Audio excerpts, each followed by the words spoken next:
Anitha Pushpavanam Kuppusamy Viha YouTube channel அன்பர்கள் அனைவருக்குமே அன்பான வணக்கம். நம்முடைய யூடியூப் சேனலில் தொடர்ந்து பல பதிவுகளை பார்த்துக்கிட்டு வரோம். இன்றைக்கு இந்த பதிவில் நாம் பார்க்க இருப்பது சகல நன்மைகளையும் வளத்தையும் தரக்கூடிய கார்த்திகை மாதம் சோமவார விரதம் பற்றி.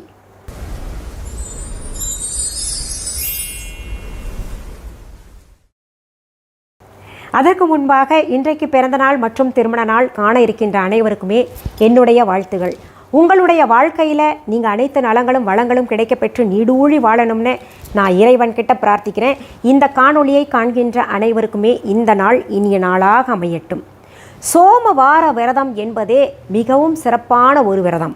சிவபெருமானுக்காக மேற்கொள்ளக்கூடிய பல விரதங்களில் பல வழிபாடுகளில் சோமவார விரதம் மிக முக்கியத்துவம் வாய்ந்ததாக கருதப்படுகின்றது.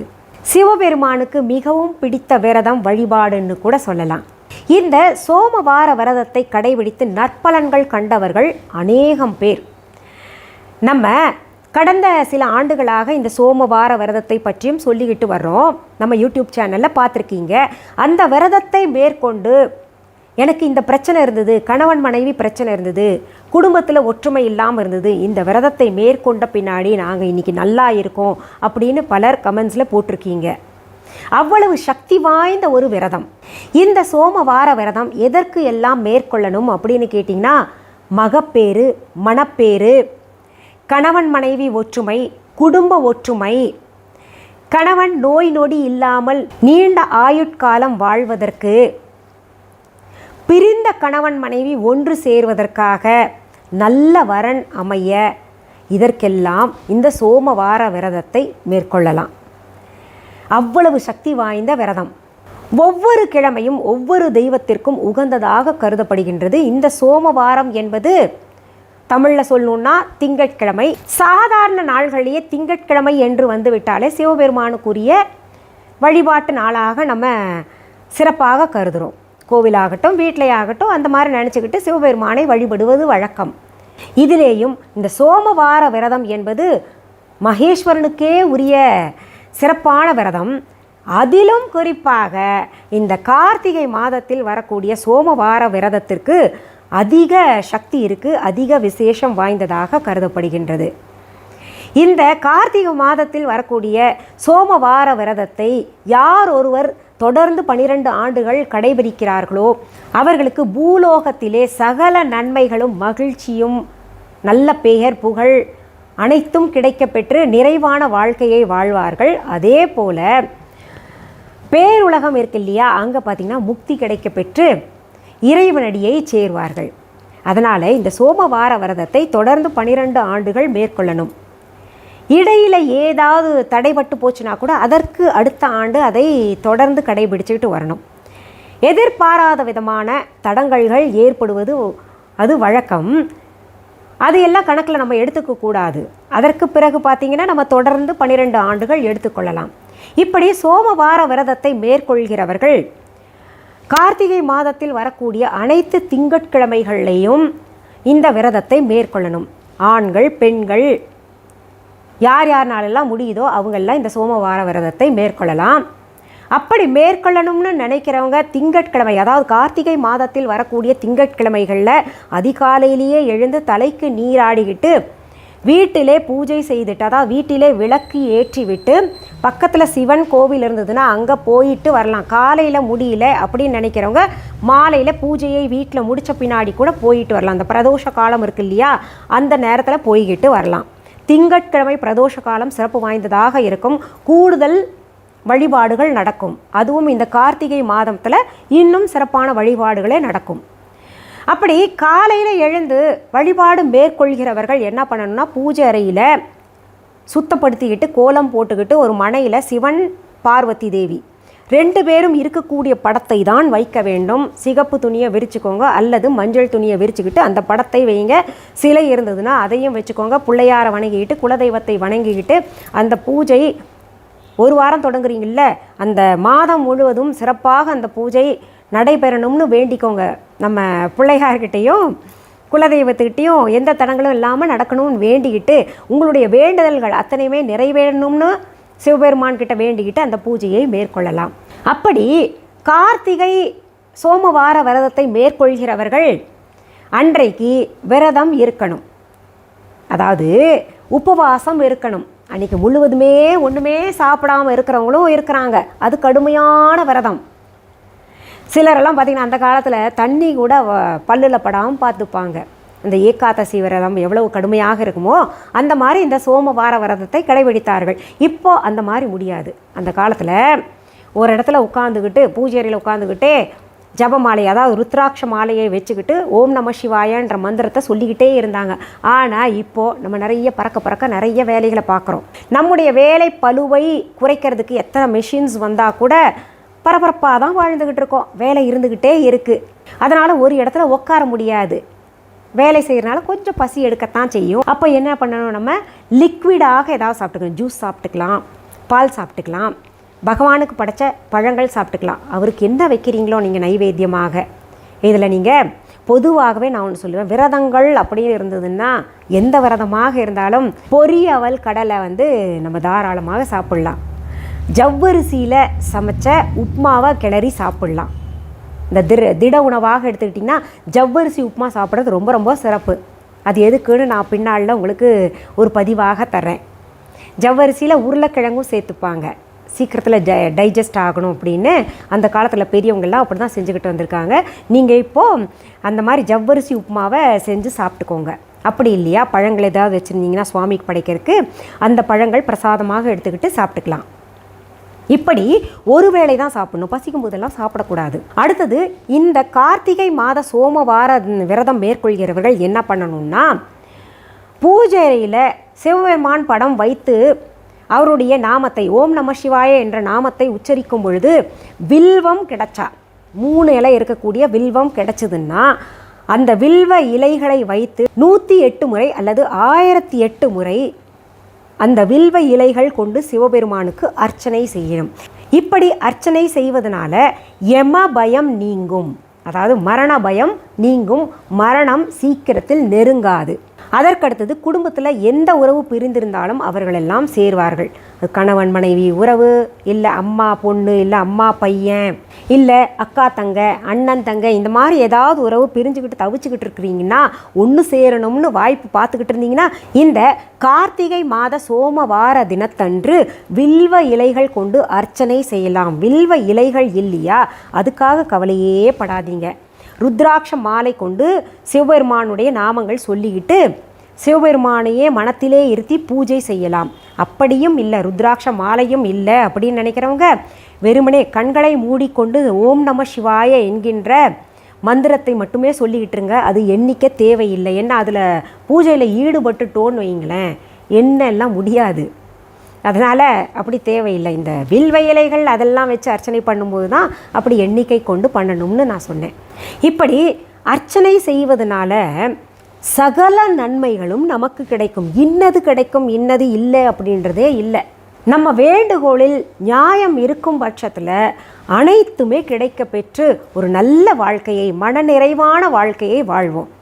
வாழ்க்கை எல்லாருக்குமே தான் இருக்குது. ஆனால் எல்லாருக்குமே சந்தோஷம் இருக்கான்னு பார்க்கணும். மனநிறைவு, மகிழ்ச்சி, இதெல்லாம் சிலருக்கு தான் அமையுது. அந்த சிலர் யார் அப்படின்னு பார்த்தீங்கன்னா, இறைவனிடம் சரணாகதி அடைஞ்சவங்க. இப்படி பூஜை புனஸ்காரங்களை மேற்கொள்கிறவர்களுக்கு தான் மனநிறைவு, மன அமைதி, மன மகிழ்ச்சி கிடைக்குது. இப்படி பூஜை செய்கிறதுனால நமக்கு மட்டுமல்லாமல் நம்முடைய சந்ததியினருக்கும் இந்த பலன்கள் எல்லாம் போய் சேரும். நாம் பூஜை பண்ணும்போதே குழந்தைங்களுக்கும் இது எப்படி செய்யணும், இதனால் என்னென்ன நன்மைகள்னு சொல்லி கொடுக்கணும். நமக்கு பின்னாடி அவங்க தொடர்ந்தாங்கன்னா அவங்க பிள்ளைகளுக்கு நன்மைகள் போய் சேரும். இப்படித்தான் நம்ம காலங்காலமாக பூஜை புனஸ்காரங்களை, விரதங்களை எல்லாம் மேற்கொண்டுக்கிட்டு வரோம் இல்லையா.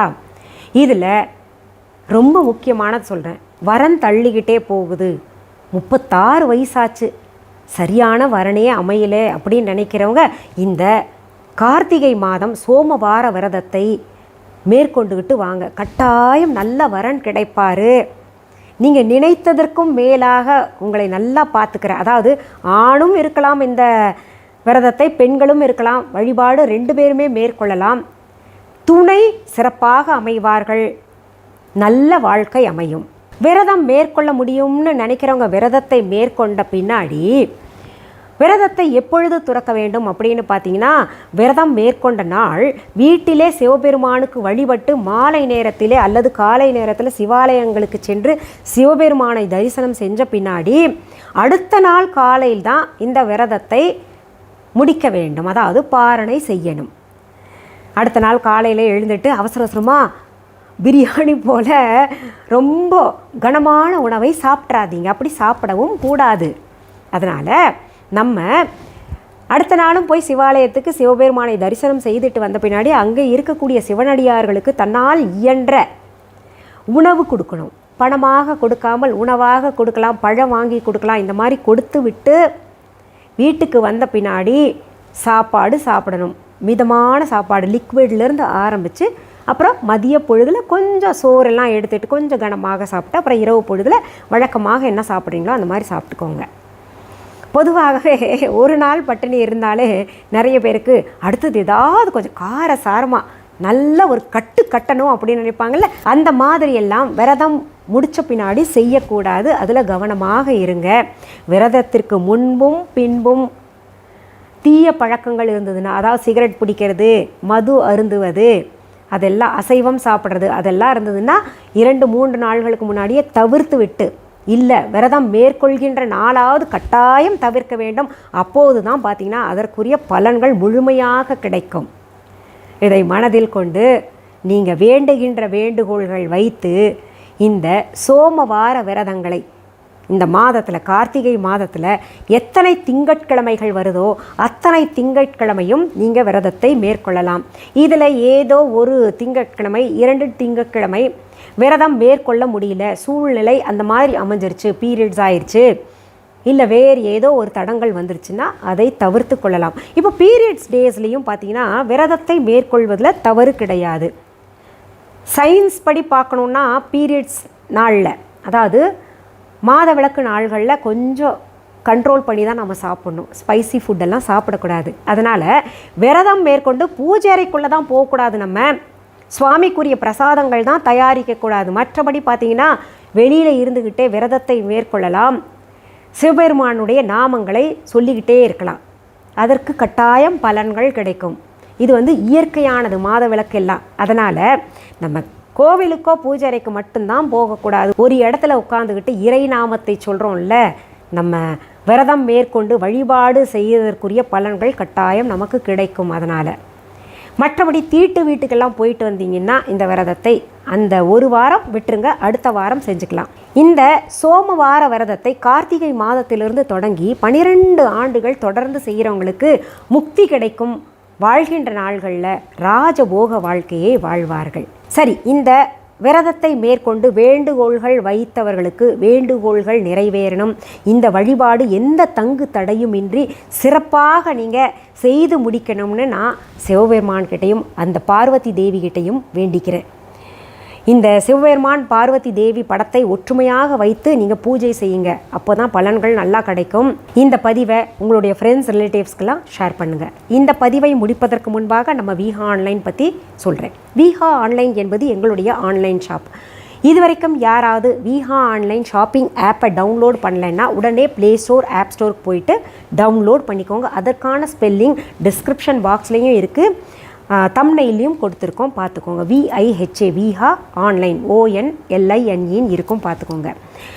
இந்த விஹா ஆன்லைன் ஷாப்பிங் ஆப்கான லிங்க் டிஸ்கிரிப்ஷன் பாக்ஸில் கொடுத்துருக்கோம்.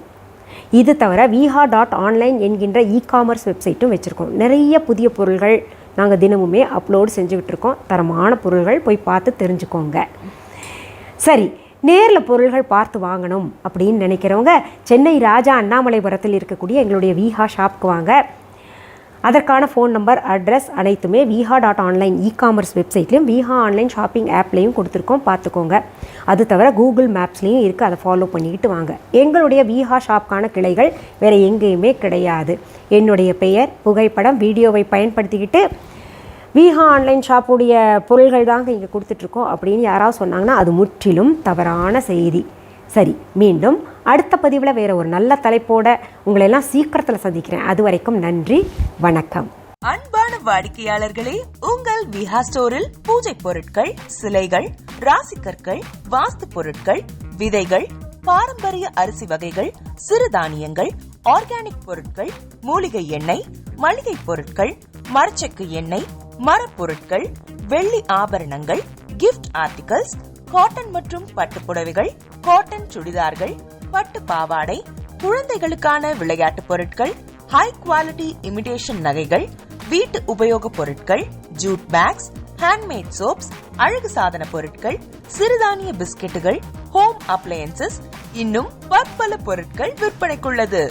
விஹா ப்ராடக்ட்களை நீங்கள் வாங்க விரும்பினால் அது எங்களுடைய viha.online வெப்சைட் மற்றும் சென்னை ராஜா அண்ணாமலைபுரத்தில் உள்ள எங்கள் விஹா ஸ்டோரில் மட்டுமே கிடைக்கும் என்பதை தெரிவித்துக் கொள்கிறோம். வேறு எந்த ஆன்லைன் வெப்சைட்களிலும் விஹா ப்ராடக்ட்கள் விற்பனைக்கு கிடையாது என்பதை நீங்கள் கவனத்தில் கொள்ள வேண்டும். எங்கள் விஹா ஸ்டோரின் விலாசத்தை கண்டறிய கூகுள் மேப்ஸில் விஹா ஸ்டோர் என்று டைப் செய்தால் வழியை கண்டறியலாம். www.viha.online வெப்சைட்டிலும் விஹா ஸ்டோரின் அட்ரஸ் உள்ளது.